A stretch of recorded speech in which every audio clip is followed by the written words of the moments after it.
Hey, welcome to the channel Yoga with THB. Before moving forward, make sure to subscribe the channel for getting videos on psychological, physical and educational information.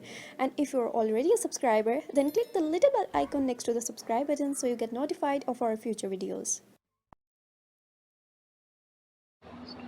अस्सलाम वालेकुम, मैं हूं तहरीन शहबाज। आज हम dissociative identity disorder के बारे में बात करेंगे, जिसे डीआईडी भी कहते हैं। इसके अलावा इसको मल्टीपल पर्सनालिटी डिसऑर्डर भी कहते हैं। इसमें डिफरेंट आइडेंटिटीज़ डेवलप हो जाती हैं पर्सन में, और सब आइडेंटिटीज़ एक दूसरे से डिफरेंट होती हैं। इनमें डिफरेंट कैरेक्टरिस्टिक्स भी होती हैं और लुक भी इनकी चेंज होती है। आइडेंटिटीज़ को कोई स्पेसिफिक नंबर या कोई जेंडर नहीं होता।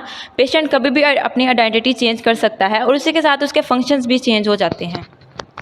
इसमें पेशेंट में एमनेशिया के सिम्टम्स जो होते हैं, क्योंकि जब वो आइडेंटिटी चेंज करता है तो पिछली आइडेंटिटी को नेक्स्ट आइडेंटिटी के बारे में नहीं पता होता। इसके अलावा कुछ आइडेंटिटीज़ ऐसी होती हैं जिनको वो कॉन्शियस लेवल पे जानता है, उनसे बातें करता है और उनके बारे में मुकम्मल इन्फॉर्मेशन लगता है। लेकिन कुछ आइडेंटिटीज़ अनकॉन्शियस लेवल पे होती हैं जिनके बारे में वो नहीं जानता और ना ही उनके बारे में जानता, लेकिन वो आइडेंटिटीज़ हार्मफुल हो सकती हैं। आइडेंटिटीज़ को मेडिकल लैंग्वेज में आल्टर भी कहते हैं।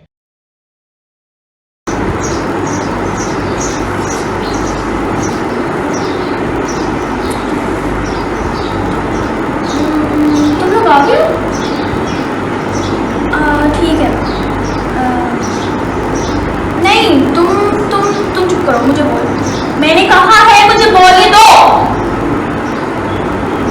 हाँ ठीक है। नहीं, मैं ये सोच रही थी कि मुझे ना स्कूल में इस तरह वो एक लड़की है, मुझे बहुत तंग करती है। मुझे नहीं समझ आता मैं क्या करूँ। नहीं नहीं बस करो ना, क्यों कर रहे हो? चुप रहो। नहीं, तुम्हें नहीं समझ आ रहा है। तुम मेरी बात नहीं समझ रही हो। क्या है? क्या कर रही हो? बस बस। माँ, किससे बात कर रही हो? मैं किसी से बात कर रही हूँ। नहीं, मैंने सुना तुम कर रही हो किसी से। तुम्हें सुनाई नहीं देता उसने क्या कहा है कि नहीं बात कर लो किसी से। माँ, तुम अपनी मामा से कैसे बात कर रही हो?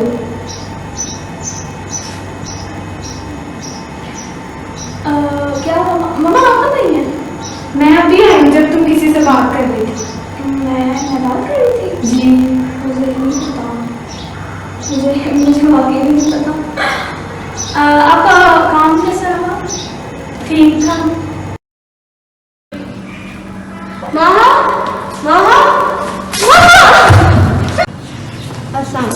छोड़ो मुझे। क्या चाहिए आपको? पता है आज इसने क्या किया? इसने सुसाइड करने की कोशिश की। तुम कौन होती हो मुझे कहने वाली? मामा, तुम पागल हो गई हो। तुम कौन हो?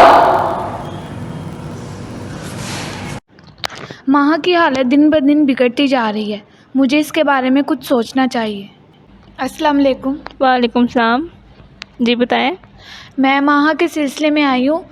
इसका बिहेवियर दिन ब दिन चेंज होता जा रहा है। कभी ये बहुत स्वीट बिहेव करती है और अचानक से ये रूड बिहेव करना शुरू हो जाती है। ये कब से स्टार्ट हो रहा है? पिछले कुछ 2 महीनों से इसका बिहेवियर ऐसा ही है। और माह की एज कितनी है? माह की एज 19 ईयर्स। मैं इसको पहले भी डॉक्टर्स के पास लेके गई हूँ, तो वो यही बताते हैं कि इसको एमनीशिया है और वो मेडिसिन भी यूज़ करती है, लेकिन ये रिकवरी की तरफ आ ही नहीं रही, बल्कि इसकी हालत जो है मज़ीद बिगड़ती जा रही है। अच्छा, तो इसको मतलब मेडिसिन से कोई फ़र्क नहीं पड़ा? जी, इसको मेडिसिन से कोई फ़र्क नहीं पड़ा। माह का बिहेवियर घर में ऐसा ही है, बाहर भी ऐसा ही है? नहीं, इसके कॉलेज में भी बिहेवियर ऐसा है। इसकी कंप्लेंट्स भी आती हैं, इसकी फ्रेंड्स भी बोलती हैं। और माह ज़्यादा टाइम किसके साथ स्पेंड करती है? मैं तो घर पर नहीं होती, मैं बहुत बिज़ी होती हूँ, तो माह अकेली घर होती है। और आप किधर होती हैं? मैं जॉब करती हूँ, तो रात को मैं मतलब नहीं आती घर। आप क्या जॉब करती हैं? मैं रिसेप्शनिस्ट हूँ। आप माह को तकरीबन कितना टाइम देती हैं? मैं माह को बहुत कम टाइम दे पाती हूँ। आप जॉब करते हैं तो माह के फादर वो किधर होते हैं? हमारी डिवोर्स हो चुकी है और मैं और माह हम ही दोनों रहते हैं बस।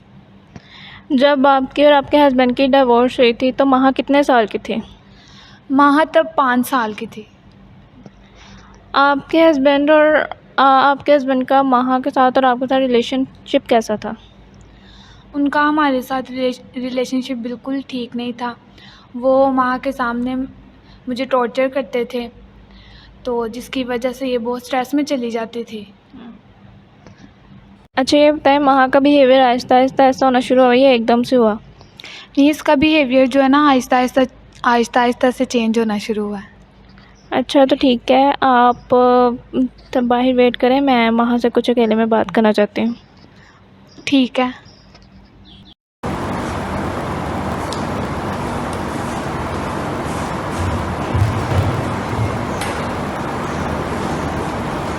महा लाइफ कैसे जा रही है? ठीक जा रही है। अपने में कब से चेंजिंग देख रही हो या फील हो रहा है, कब से चेंज हो रहा है सब कुछ? काफ़ी देर से ही है। काफ़ी देर से। कैसा चेंज फील होता है? हाँ, you there?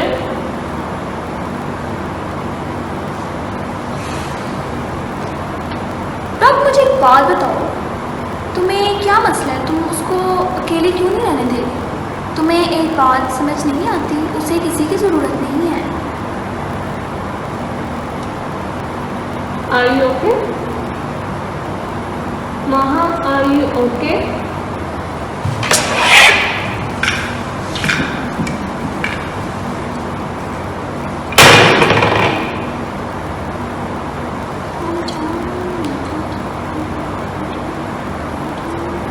Maha, look at me. Take a deep breath. Relax. यहाँ पे कोई भी किधर गई है? आपके सामने बाहर देख रही हूँ अभी। तब मुझे नहीं पता।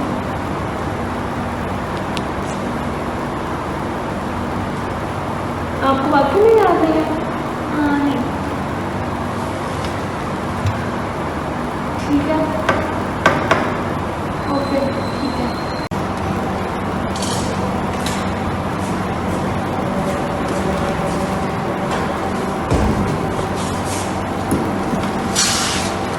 मैंने मामा से बात की है और मैंने आपकी भी सारी बातें सुनी है।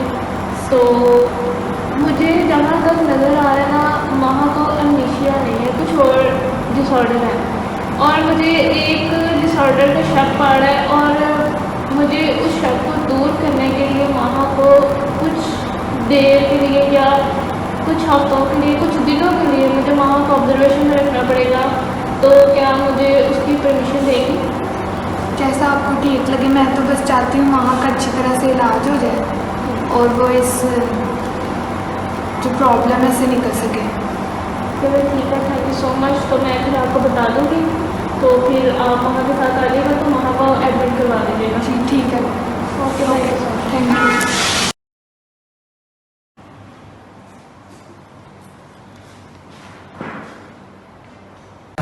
माहा, मिली, एमिली, जेसिका, मैं एक हफ्ते से तुम्हारी आइडेंटिटीज़ को देख रही हूँ, जो कि रोज़ कोई ना कोई एक न्यू आइडेंटिटी तुम शो करवा रही हो मुझे। मुझे यहाँ से जाना है। सो इस हफ्ते हम तुम्हारा इलाज करेंगे। अगर तो तुम्हारा इलाज सही रहा तो तुम क्वालिफाई हो जाओगे यहाँ से बाहर जाने के लिए। आई एम सो सॉरी, मैंने अपनी ज़िंदगी में बहुत सफ़र किया है। माहा, तुम इस सूरत में बाहर जा सकती हो अगर तुम इन सबको इग्नोर करो। तुम्हें अपनी हेल्प खुद ही करनी होगी इन सबसे बाहर आने के लिए। तुम मेरे दिमाग की सारी बातें कैसे पढ़ लेती हो? तुम मेरे थॉट्स क्यों रीड करती हो? मेरी मर्जी के बगैर क्यों? तुम्हारे दिमाग के सेल तुम्हें मैसेज पहुंचा रहे हैं जो कि तुम्हारी आइडेंटिटीज को बार बार चेंज कर रहे हैं, और इसे सिर्फ तुम खुद ही रोक सकती हो। क्या तुम मुझे सुन रही हो माहा? ओ ये मुझे चॉकलेट चाहिए। बस कर दो, चुप हो जाओ। मैं यहाँ पे हूँ तुम सबकी मदद करने के लिए। तुम लोगों को मुझे सुनना होगा, हम सबको एक साथ काम करना होगा ताकि हम लोग यहाँ से बाहर जा सके। ये क्या बकवास कर रही हो? ये तो फजूल है। हाँ, मुझे बहुत अच्छा लग रहा है कि तुम वापस आ गई हो। डॉक्टर मुझे भी काफ़ी अच्छा लग रहा है कि मैं वापस आई हूँ। काफ़ी देर बाद हम वापस आई हो। हाँ, काफ़ी देर बाद वापस आई। चलो अब अपना काम शुरू करते हैं। महा, मैं तुम्हारी डॉक्टर हूँ, मेरा नाम सबा है और मैंने तुम्हें एक हफ्ते से यहाँ पे ऑब्जर्वेशन पे रखा हुआ था और तुम्हारा इलाज अगर बेहतर जाता रहा, अगर तुम मेरे साथ कोऑपरेट करती रही तो तुम नेक्स्ट वीक यहाँ से जा सकोगी। I'm feeling better now. हम इस वीडियो में देख सकते हैं कि महा ने फेक डॉक्टर की आइडेंटिटी को डेवलप किया। डीआईडी के पेशेंट किसी भी आइडेंटिटी को डेवलप कर सकते हैं जब उनको ज़रूरत पड़ती है। साइकोलॉजिस्ट ने महा को ट्रीट करने के लिए फैमिली थेरेपी और साइकोथेरेपी दी, लेकिन ये है कि इसमें इसके सेशंस लॉन्ग लास्टिंग चलेंगे क्योंकि इसका कोई परमानेंट क्योर नहीं है। अब हम उम्मीद करते हैं कि महा जल्द ठीक हो जाए। Thank you very much.